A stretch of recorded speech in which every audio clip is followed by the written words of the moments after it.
trade series today with another legendary investor, Pimco's Bill Gross. And as in so many other facets of his life, Bill Gross actually manages to over-deliver once again. Instead of just telling us about his worst trade, he gave us a trifecta pick that concerned a series of trades that he made back in 1974 and 1975.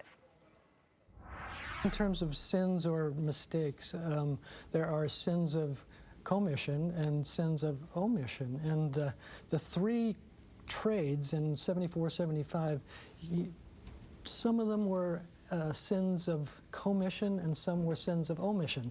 Let me speak to the omission in terms of what we didn't do properly.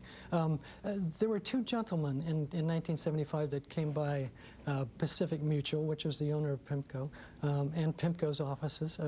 Names were Charlie Munger and Warren Buffett, and they were looking for a loan, for a $10 million loan for a company called Berkshire Hathaway. Seemed like a funny company. Had a dilapidated industrial complex in the Northeast and the See's Candy store just down the street here. Blue chip stamps, but not much else. And they were reputable, smart, intelligent people, but in terms of a loan to that company, it just didn't seem right for Pimco, although it was right for Pacific Mutual. And so Pacific Mutual did the loan. Pimco said, pass. They just weren't quite up to snuff. You didn't feel 100% comfortable? No, not with blue chip stamps in that candy store down the street. Where was the value? So we passed on that loan. That was a sin of omission, a mistake, obviously, based on where Berkshire Hathaway went. About a week later, I went off on a plane trip to a small town in Arkansas called Bentonville. And I was picked up by a gentleman called Sam Walton in a pickup truck with his two sons and his dog named Dan. The two sons and Sam would drive me around town and show me the Walmart.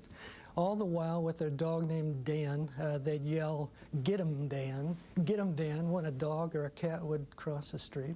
And they showed me their Walmart, and they wanted to expand into Iowa and Ohio and so on. They seemed like very high-character, reputable people, but the store and the idea decided to pass for Pimco. Again, Pacific Mutual took the loan. So this was maybe a little dingier than you were quite used to? Maybe just that, maybe not just yet? Small, and the assets, the property, just didn't seem to be worthy of a $10 million loan. Oh, gosh. Now for the sin of commission, which took place about 2 weeks later. Flew up to San Francisco. This company called ITEL, not Intel, ITEL. It was a rail car leaser, and it was met at the airport and taken immediately to the rail yards, and we pounded the steel on those wheels and pounded the steel on those rail cars, and those seemed like stable assets that were never going away. Then they took me to the headquarters in downtown San Francisco, 30 stories high, view of the Golden Gate, carpets this thick, secretaries, and they called them secretaries back then, not assistants, secretaries that were good looking. I said, now this is a company. Oh, no. Carpets, secretaries, rail cars that you can touch and feel, and the steel. So the loan was made, $5 million to ITEL, and 6 months later, the company was bankrupt. So this sounds like a common theme in terms of a lesson you picked up in a very short period of time. It was, and I later learned, as I was reading through the history books about J.P. Morgan, the old magnate in the early 1900s. And he was testifying to Congress and came forth with a very famous saying that I saw and put up on my wall because that was the lesson of all three of these incidents, the acts of omission and the sins of commission. So and this is what's up on the wall.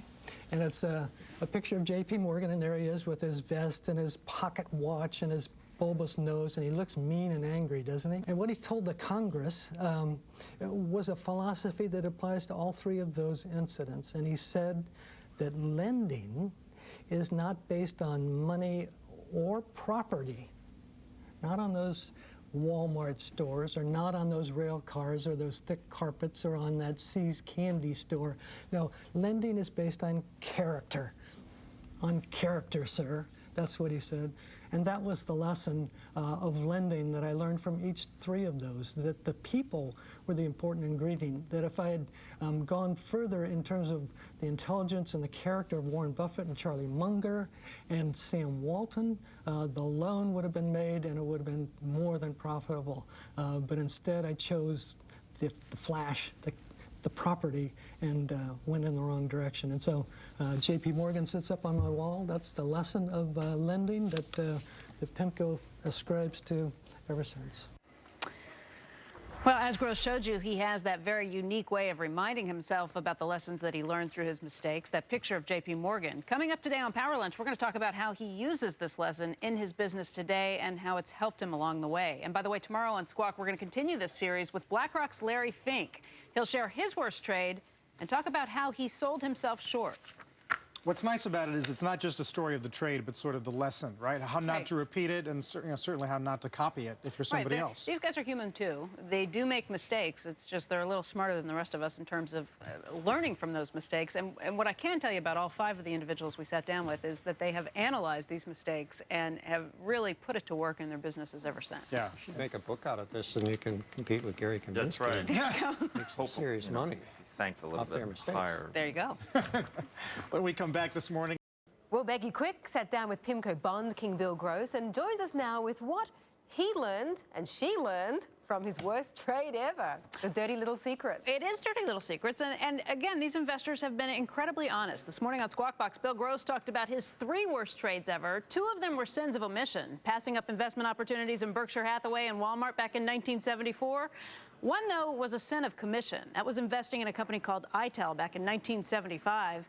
It went bankrupt 6 months later. Now, combined, these errors taught Gross to pay attention to character, not flash. It's a lesson that he reminds himself every day, and it's paid off handsomely ever since.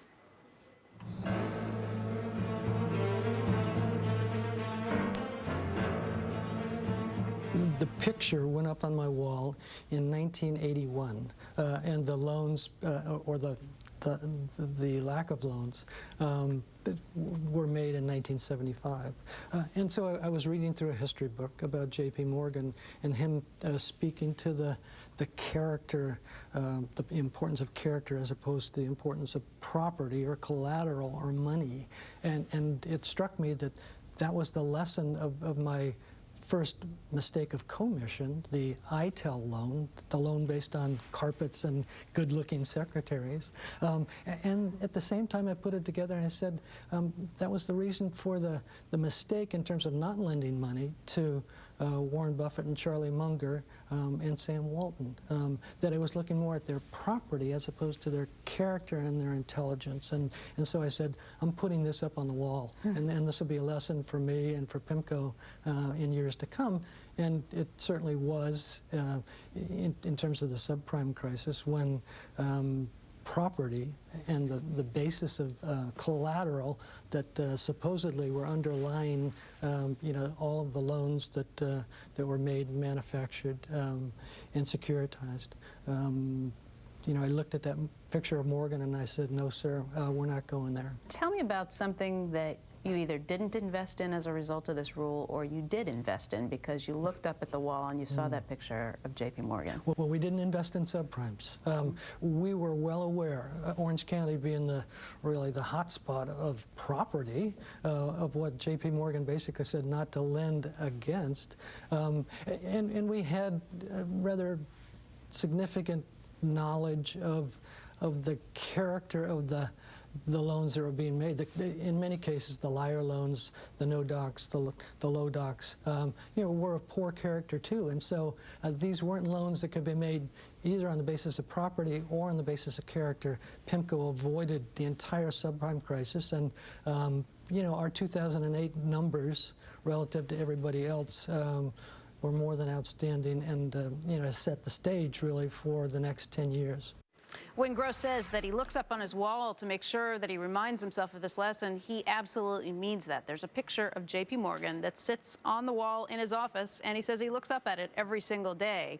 By the way, if you'd like to hear more about what Gross says about his trifecta of trade mistakes, you can go to CNBC.com and check it out for more. And tomorrow we'll continue our Worst Trade series with BlackRock's Larry Fink. He shares a story about how he sold himself short in a business deal and what that actually cost him.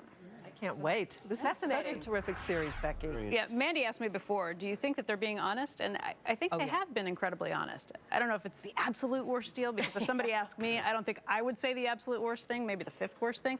But they have opened up, and they have really talked about issues, and you can tell when they're talking that they were issues that still cut them to the core when they think about it. But makes them probably better for it, right? Right, exactly. Thanks, Becky. We look Thanks, forward guys. to tomorrow. Okay, see you back here. And coming up, first on CNBC, California Controller John Chang on the pressing issues facing voters in the nation's largest economy. But first, we're going to dive deeper into the dollar's dramatic impact with Bob Pisani at our new CNBC Real-Time Exchange. We're back in a minute.